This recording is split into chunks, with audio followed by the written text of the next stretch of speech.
الحمد للہ عدد خلقہ ورضا نفسہ وزنت عرشہ ومداد کلمہ والصلاة والسلام علی صفوت رسلہ وخیر خلقہ محمد وآلہ اما بعد فاعوذ باللہ من الشیطان بسم اللہ الرحمن الرحیم اليوم احل لکم الطیبات وطعام الذین اوتوا الکتاب حل لکم وطعامکم حل لهم والمحصنات من المؤمنات والمحصنات من الذین اوتوا الکتاب من قبلکم اذا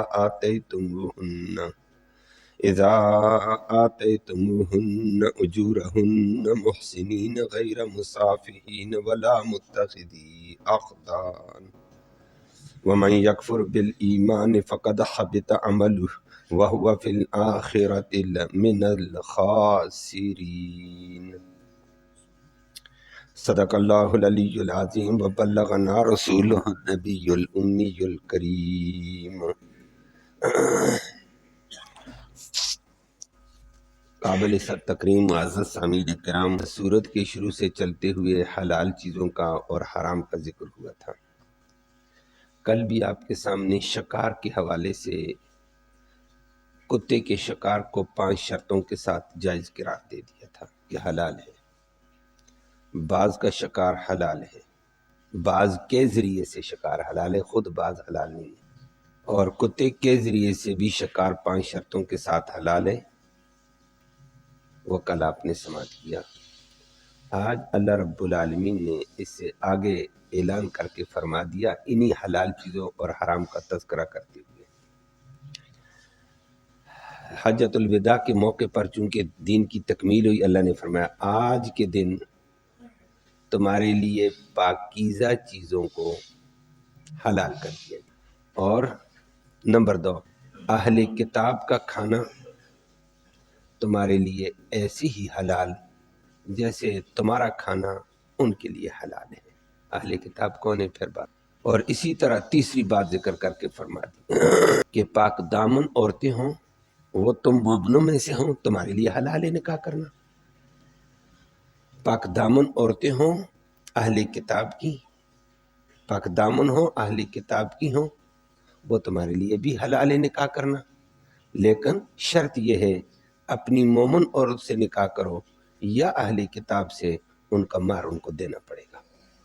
مہر کو شرط قرار دے دیا، اور ساتھ ساتھ فرما دیا یہ بیویاں حلال ہیں، مومن عورتیں تمہارے لیے پاک دامن اور اہل کتاب کی عورتیں حلال ہیں، لیکن یہ نکاح کے طور پر حلال ہے، بیوی بنانے کے طور پر حلال ہے، دوستیاں لگانے کے لیے حلال نہیں ہے، اور شہوت پوری کرنے کے لیے، مستی پوری کرنے کے لیے بھی حلال نہیں ہے، خفیہ دوستی بھی حلال نہیں ہوگی۔ شرعی طریقے کے نکاح کے اعتبار سے مہر دے کر کرو گے تو وہ حلال ہے۔ اور آخر میں اللہ نے فرما دیا ہے کہ یاد رکھو جو ایمان کے کسی ضابطے کا انکار کرے گا وہ مرتد ہو جائے گا، اس کی نیکیاں بھی ساری تباہ ہو جائیں گی، دنیا میں بھی گھاٹا آخرت میں بھی گھاٹا ہے، اللہ ہمیں اس سے بچائے۔ لفظی ترجمہ سماعت فرمائیں، پھر کچھ باتیں آج ہوگی کچھ اگلی میں۔ الیوم، آج کے دن، احل حلال کر دیا گیا ہے، لکم تمہارے نفع کے لیے، الطیبات پاکیزہ چیزیں۔ نمبر 2، یہ بات ختم، اگلی بات، وطعام الذین، اور طعام کھانا ان لوگوں کا، اوت الکتاب جن کو کتاب دی گئی، تورات یا انجیل یا زبور دی گئی ہے، ان کا کھانا حل حلال ہے، لکم تمہارے لیے، وطعامکم اور تمہارا کھانا، حل حلال ہے، لہم ان کے لیے، اہل کتاب کے لیے، ان کا تمہارے لیے، تمہارا ان کے لیے حلال ہے کھانا۔ یہ کیا مطلب ہے وہ بات عرض کرتے ہیں۔ اور نمبر 3، والمحصنات اور پاک دامن عورتیں، عفیفہ عورتیں، من المومنات وہ مومنات میں سے ہیں، والمحصنات اور پاک دامن عورتیں من الذین ان لوگوں میں سے ہیں اوت الکتاب جن کو کتاب دی گئی تورات انجیل، ان کی بھی پاک دامن عورتیں ہیں، کتاب دی گئی من قبلکم تم سے پہلے ان کو، وہ بھی حلال ہے۔ کب؟ اذا آتیتم جب تم ادا کر چکے ہو ہننا ان کو، اجورا ہننا ان کے مہر، اور یہ بھی پاک دامن ہیں، پاک حلال تو ہیں لیکن محسنین بیویاں بناتے ہوئے، قید میں لگاتے ہوئے، نکاح کی قید میں لا کر آئیں گے تو حلال ہے، غیر مسافہین مستی نکالنے والے نہ ہوں، شہوت پوری کرنے والے نہ ہوں، ولا متخذی اور نہ بنانے والے ہوں، اخدان خفیہ دوستیاں قائم کر کے بھی نہ کر دینا، بات ختم۔ اگر میں فرما دیا وَمَن یکفر اور جو کفر کرے گا بالایمان ایمان کے عقائد اور امور میں سے کسی ایک امر کا، فقد حبط پکی باتیں برباد ہو گئے، عملہ اس کے سارے عمل سب ضائع، اللہ بچائے۔ وَهُوَ فِي الْآخِرَةِ اور وہ بندہ آخرت میں من الخاسرین بڑے گھاٹے پانے والوں میں سے ہوگا، اللہ ہم سب کو بچائے۔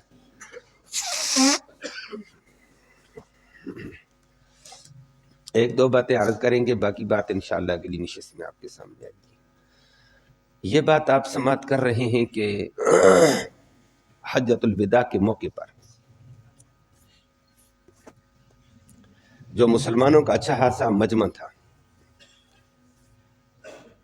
سن 10 ہجری کے اندر اللہ نے یہ آیتیں نبی کریم صلی اللہ علیہ وسلم پر 9 ذی الحجہ کو از سید الایام میں اور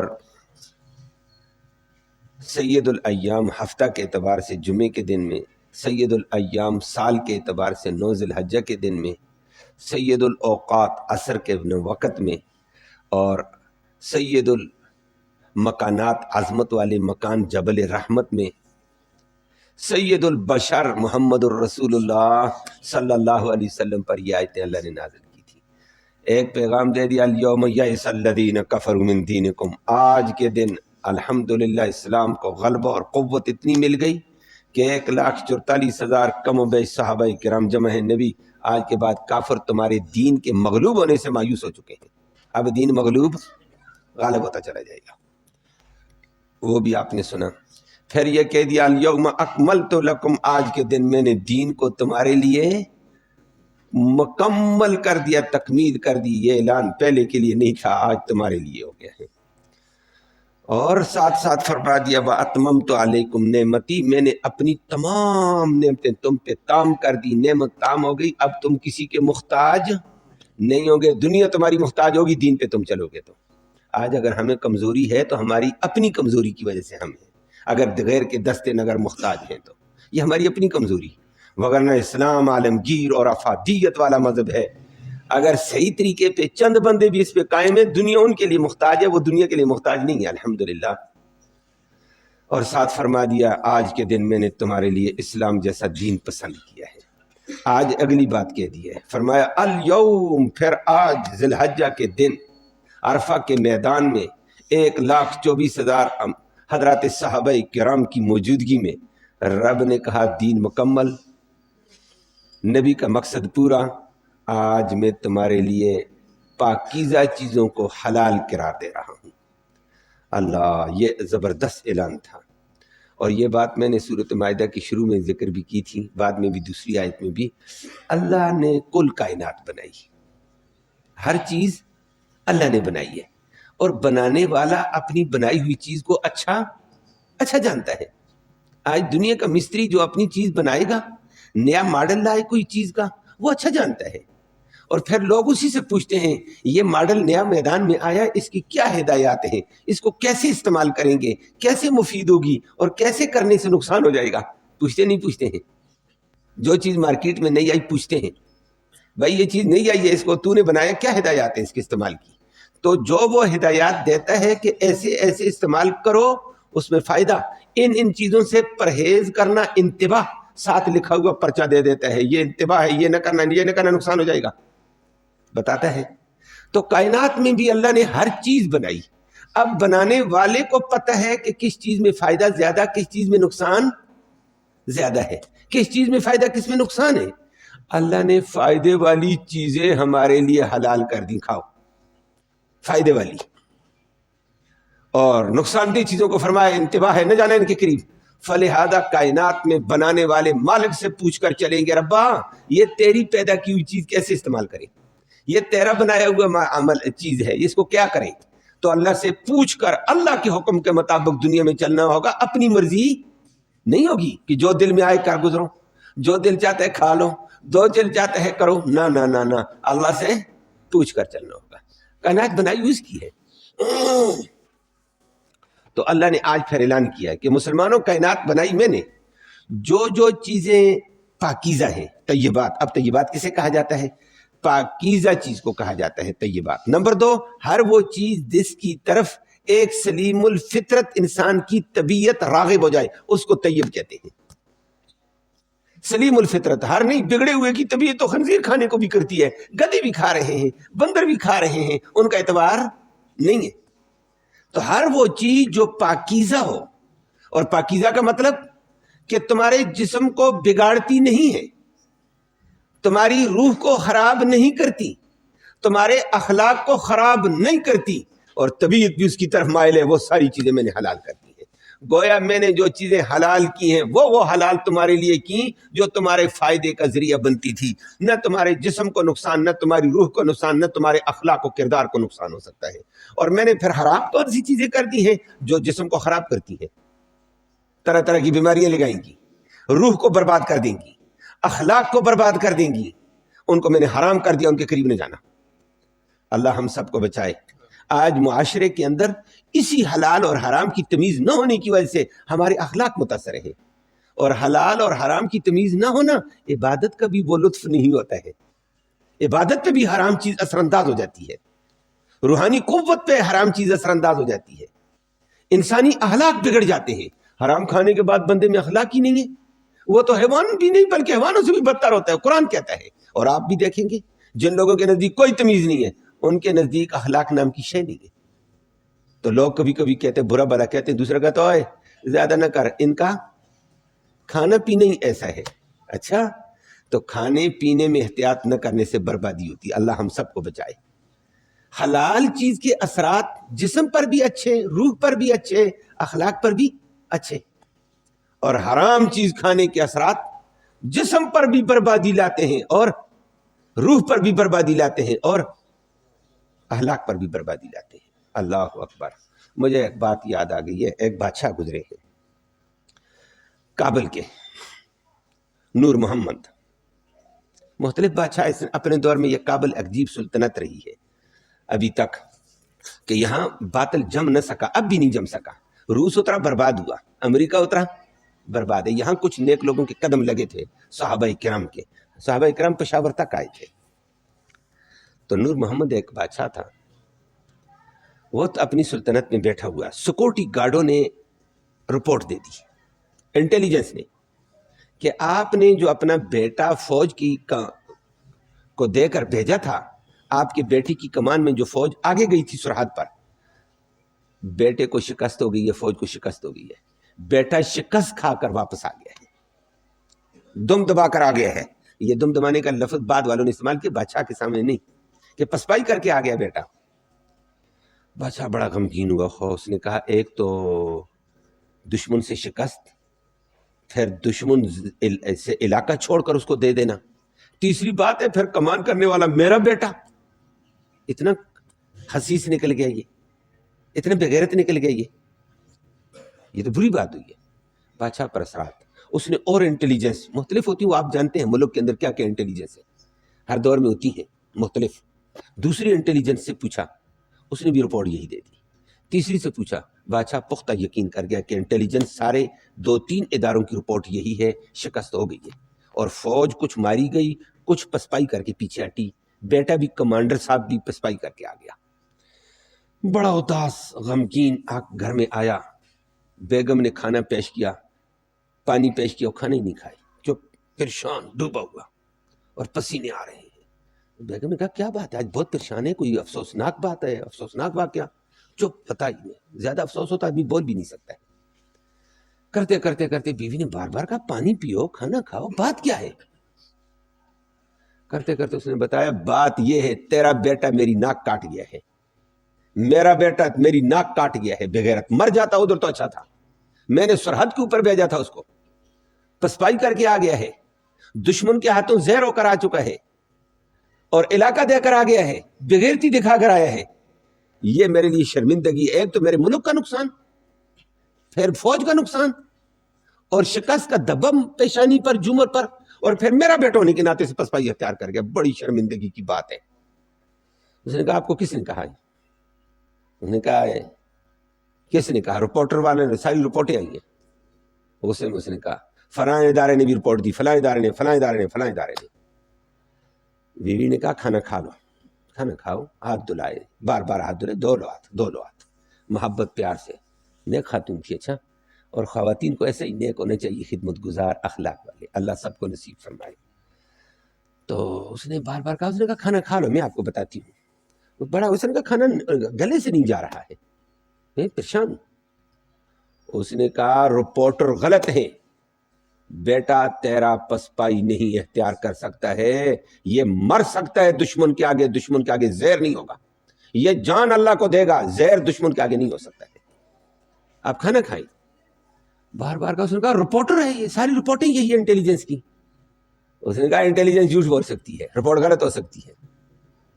اس نے کہا تو ہے عورت, تو ہے ناقص عقل, تو ایک ہی ٹانگ پہ کھڑی ہے, بس ڈنڈی ماری جا رہی ہے. میں کہتا ہوں فلاں ادارہ رپورٹ دے گیا, فلاں دے گیا, فلاں دے گیا, ساری حکومت کی کابینہ پریشان ہے, میں بھی پریشان ہوں اور بڑی شرمندگی ہے. تو کہتی نہیں نہیں نہیں. اس نے کہا کھانا کھا لو اور وعدہ کر لو یہ نہیں ہو سکتا ہے.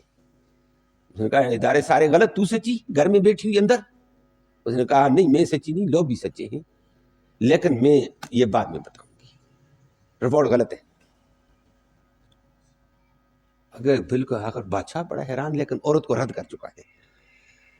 رات گزاری, صبح مزید رپورٹر لیتے لیتے لیتے بندے بھی آئی دیے, بھائی جاؤ, کہاں سے پسپائی آ رہی ہے, کہاں سے فوج آ رہی ہے, کتنے بندے مارے گئے, کیا ہوا, ساری تفصیل سناؤ. رپورٹر مزید گئے, رپورٹ پہلے والی غلط ثابت ہو گئی, بیوی کی رپورٹ کامیاب ہو گئی ہے. بات سمجھ آ رہی ہے؟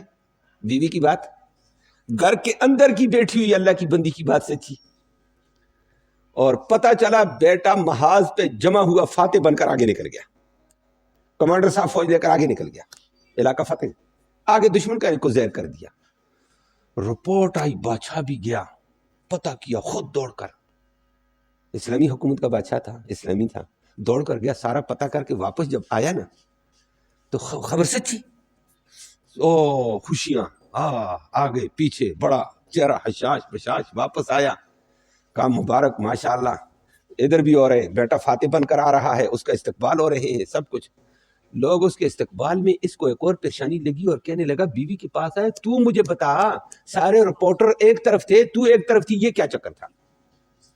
تو کہتی رپورٹیں غلط ہے, کھانا کھا, رپورٹیں غلط ہے, کھانا کھا. کرتے کرتے کرتے بیوی کو اصرار کیا, اس نے کہا یہ میرا اور میرے رب کا معاملہ ہے, چھوڑ دو مجھے. اس نے کہا نہیں, یہ بتانا پڑے گا, یہ نہیں چھوڑ سکتا ہوں, یہ عجیب خبر تھی, میرے ادارے غلط کیسے قرار دیے تو نے؟ اس نے کہا اداروں سے غلطی ہو سکتی ہے, اور واقع تھا ادارے بھی کبھی کبھی نا, ایک کی سنی نا, اس کو ٹیڑھی رپورٹ ملی, میں نے بھی لے لی, دوسرے نے بھی لے لی, تیسرے نے بھی لے لی, ہم نے آگے یہی رپورٹ کر دی. ایسے نہیں ہوتا ہے, کبھی کبھی ایسے ہوتا رہتا ہے, وہ کئی مسائل ایسی ہیں. تو ایک شاہ القرآن غلام اللہ خان صاحب تقریر کر رہے تھے, تو ہوتا ہے ذوالفقار علی بھٹو مرحوم کے لیے کہا, ذوالفقار علی بھٹو صاحب آپ کان کے کچے ہیں. رپورٹر باہر جگہ جگہ بیٹھے ہوتے ہیں, انہوں نے لکھ دیا کہ شاہ القرآن نے کہا ذوالفقار علی بھٹو صاحب گدھے کے بچے ہیں, یہی رپورٹ آگے چلی گئی ہے. ان سے پوچھا گیا, انہوں نے کہا راؤ تقریر کو, گدھے کا بچہ ہونا اور بات ہے. وہ بعد میں سنی گئی, کیس بن کر آخر میں سنا تو کہا کان کے کچے ہیں. سمجھ آئیے, ایسے ہو جاتا ہے, تو الٹی سیدھی ہو جاتی ہے نا, پھر اسی کے اوپر لکھتے مارو, نقل کرتے رہو. تو رپورٹر تو ایسے ہوتے ہیں. بیوی سے پوچھا, اس نے کہا راز کی بات ہے. کیا راز کی بات ہے؟ کہا مجھے بتانا پڑے گا, میں تیرا شوہر ہوں, مجھ سے کیا راز ہے؟ اس نے کہا نہیں, یہ میرے رب کا معاملہ ہے. نے کہا نہیں بتانا پڑے گا. اس نے بتایا. اس نے کہا یاد رکھنا جب سے میں تیرے گھر آئی ہوں تو تھا بادشاہ, بادشاہ کے گھر میں ناجائز مال آنے کا بھی اندیشہ تھا. بات سمجھ آ رہی ہے؟ وزیر اعظم کے گھر میں آج کل تو آپ کہیں گے کہ یہ تو ناجائز ہی سارے ہو رہے ہیں, پتہ نہیں جائز کہاں ہے کہاں نہیں ہے, واللہ عالم, اتنا شوشہ ہے جس کی کوئی حد نہیں ہے ہر طرف. کہا بادشاہ کے گھر میں آ سکتا ہے, کوئی تحفہ غلط آ سکتا ہے, کوئی گفٹ غلط آ سکتا تھا, کوئی رشوت کا مال ہو سکتا تھا, کوئی ظلم کے طور پر بھی مال چھینے جا سکتا تھا. میں آئی, میں نے احتیاط کی, میں نے روکھی سوکھی گھر والی کھائی ہے, میں نے تحفوں کی طرف دھیان نہیں کیا ہے, پاک کھایا ہے, شبے والی بات سے بھی میں بچی ہوں. جب یہ بچہ میرے پیٹ میں آیا میں نے احتیاط کی, اللہ امانت آ گئی ہے, پیٹ کے اندر بچے کو ماں کے پیٹ کی خوراک دی جاتی ہے, میں نے حرام شبے والی چیز بھی کبھی نہیں کھائی, میں نے آپ کے تحفوں کی طرف دھیان بھی نہیں کیا. میں نے دال جو عام آتی تھی وہ پکائی, سبزی جا کر منگائی, چن کر لائی, وہی میں نے کھائی ہے. کہ اس بچے کے اوپر میں نے حلال کھایا تھا. اور بچہ پیدا ہونے کے بعد میں نے اس کو دودھ بغیر وضو کے کبھی نہیں پلایا. وضو کر کے نفاس کے دنوں میں, نفاس کے دن ولادت کے بعد کچھ دن ہوتے ہیں, ان دنوں میں بھی وضو کر کے میں پانی دودھ پلاتی تھی. حالانکہ نماز نہیں پڑھنی ہوتی ہے جب تک ایک خون کا سیلان ہوتا ہے. جب میں پاک ہو گئی میں نے غسل کر کے پھر نماز پڑھ کر میں پانی دودھ پلاتی تھی. اور بچے کو بڑا کیا میں نے, دودھ پلانے سے لے کر میں نے حرام شائبہ اس بچے کے اندر نہیں اترنے دیا ہے. میں نے اس کو سادہ غذا پہ لگایا, سادہ چیزیں کھلائی. یہ بچہ میں جس کے لیے حلال غذا کا اتنا اہتمام کروں, اس کے دودھ پینے کے اندر اتنا اہتمام کروں, وضو کر کے میں اس کو دودھ پلاؤں, وضو نماز پڑھ کے میں دودھ پلاؤں, حلال چیزیں کھلاؤں اور حرام سے بچاؤں, یہ دشمن سے پسپا ہو کر گندا کردار دکھا دے, میں نے گن سے اس کو بچایا ہوا تھا, یہ کیسے گندا کردار ادا کر سکتا ہے؟ بات سمجھ آئیے؟ کمال کی بات کی ہے نہیں کی ہے کہ پاکیزہ خوراک کا پاکیزہ انجام ہوا کرتا ہے, حرام غذا کا حرام انتظام ہوا کرتا ہے, انجام ہوتا ہے. ایسے نہیں ہو سکتا ہے. پاکیزہ چیز کے پاکیزہ اثرات ہوتے ہیں, اخلاق بھی پاکیزہ, کردار بھی پاکیزہ, ایمان بھی پاکیزہ, روح بھی پاکیزہ, جسم بھی پاکیزہ رہتا ہے. اس بچے کو آج تک میں نے یہ تیار کیا, آپ کہتے ہیں شکست کھا گیا, یہ مر سکتا تھا لیکن شکست دشمن کے آگے بغیرتی والا کام نہیں کر سکتا تھا. میں نے اس کو بغیرتی کے مراحل سے گزارا ہی نہیں ہے. اور اس وقت بادشاہ حیران ہوا, علماء کو بتایا بھائی یہ بات. علماء نے کہا جس بدن میں حلال کی غذا گئی ہو وہ بدن واقعتاً اخلاق میں بھی اعلیٰ, کردار میں بھی اعلیٰ ہوتا ہے, ایمان میں بھی اعلیٰ ہوتا ہے, وہ جسم غیرت میں بھی اعلیٰ ہوتا ہے. اور بات سچ ہے, اللہ نے بھی فرمایا او مسلمانوں میں نے پاکیزہ چیزیں حلال کی, گندی چیزوں کو تم پہ حرام کیا ہے. احل لکم الطیبات, دوسری جگہ اللہ رب العالمین نے فرما دیا وحرم علیہم الخبائث, پلید چیزیں, گندی چیزیں, نفرت والی چیزیں میں نے تم پہ حرام کر دی. ان کے قریب نہیں جانا, تمہارا جسم برباد ہو جائے گا, روح برباد ہو جائے گی, کردار برباد ہو جائے گا, اخلاق برباد ہو جائے گا. فرمایا پاکیزہ چیزیں میں نے حلال کر دی. آج حجۃ الوداع کا اعلان, پاکیزہ کے در پہ رہنا, پاکیزہ بنو گے, اور ناجائز کے در پہ رہو گے, خبیث چیز کے در پہ رہو گے, خبیث بن جاؤ گے, اور ایسے خبیث ہو جائے گے قرآن کہے گا اولئک کالانعام بل ہم اضل, یہ تو حیوان ہیں, گدھے ہیں, خنزیر ہیں, ان سے بھی بدتر ہیں. تو ان کو عقل نہیں تھی, ان کی عقل بھی تھی, ان کی عقل ماری گئی ہے, یہ تو ان سے بھی بدتر ہو گئے ہیں. اللہ ہم سب کو بچائے. آج ہماری کیفیات یہ ہے. تو آیت میں اللہ نے اعلان کر کے بتایا پاکیزہ چیزیں حلال, ناپاک چیزیں حرام ہیں.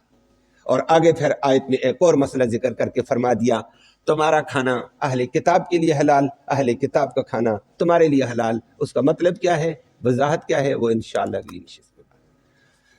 اللہم صلی وسلم.